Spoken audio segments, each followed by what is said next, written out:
শোয়ার ঘর থেকে এক ব্যক্তির মৃতদেহ উদ্ধার। শনিবার এই ঘটনায় ব্যাপক চাঞ্চল্য ছড়িয়েছে ইটাহারের ভদ্রঠা গ্রামে। মৃত মোহাম্মদ নাসির শেখ, বয়স 27 বছর, পেশায় পরিযায়ী শ্রমিক। জানা গিয়েছে বাড়িতে স্ত্রী ও 2 সন্তানকে সঙ্গে নিয়ে থাকতেন নাসির। কয়েক মাস আগেই ভিন রাজ্য থেকে বাড়ি ফিরেছিলেন তিনি। শুক্রবার রাতে নাসির একাই নিজের ঘরে শুয়েছিলেন। শনিবার সকালে নাসিরকে তার স্ত্রী শোয়ার ঘরে ডাকতে গিয়ে দেখেন নাসির বিছানায় মৃত অবস্থায় আছেন। এরপর মৃতের স্ত্রীর চিৎকারে প্রতিবেশীরা ঘটনাস্থলে ছুটে আসেন। খবর পেয়ে ঘটনাস্থলে যায় ইটাহার থানার পুলিশ। এরপর পুলিশ দেহ উদ্ধার করে প্রথমে ইটাহার গ্রামীণ হাসপাতাল এবং পরে সেখান থেকে দেহ ময়না তদন্তের জন্য রায়গঞ্জ মেডিকেলের মর্গে পাঠায়। পুলিশ ও মৃতের পরিজন সূত্রে জানা গিয়েছে নাসির বেশ কিছুদিন থেকে মানসিক অবসাদে ভুগছিলেন। সেই সঙ্গে পুলিশ জানায় ময়না তদন্তের রিপোর্ট আসলে মৃত্যুর সঠিক কারণ জানা যাবে। তবে ঘটনার তদন্ত শুরু করেছে পুলিশ।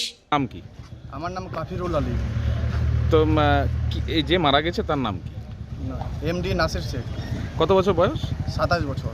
কি করতেন ইনি? এমনি কিছু মানে হালকা পাতলা কাজ করতো। আচ্ছা। কয়েক মাস আগে দিল্লি ছিল, দিল্লি থেকে আসে একটু মাথার সমস্যা হয়ে গেছিলো। আচ্ছা। মানে উল্টাপাল্টা বকতো, একটু সমস্যা ছিল মাথা। বাড়িতে কে কে আছে? বাড়িতে ওনার বউ আছে, 2টো বাচ্চা আছে।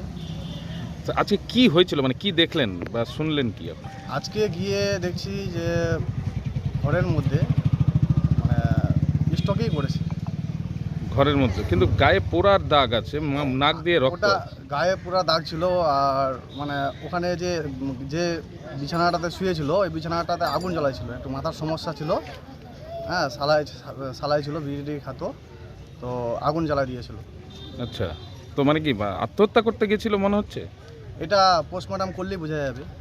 না এমনি কি মনে হচ্ছে আত্মহত্যা করতে গেছিল? এমনি কিছু বোঝা যাচ্ছে না। আচ্ছা। তো ঘরে কি একাই ছিল? ঘরে একাই ছিল। তো প্রথমে কি ওর স্ত্রী দেখেছে নাকি? হ্যাঁ, ওর স্ত্রী দেখবে। তো এখন কোথায় এনেছেন? এখন ইটার হাসপাতালে নিয়ে আসছি, এখান থেকে ট্রান্সফার করে রায়গঞ্জে। মর্গে পাঠাচ্ছে। কিভাবে হয়েছে বুঝতে পারছেন না। ইটাহার থেকে দিবাকর মজুমদারের রিপোর্ট, কুলিক নিউজ।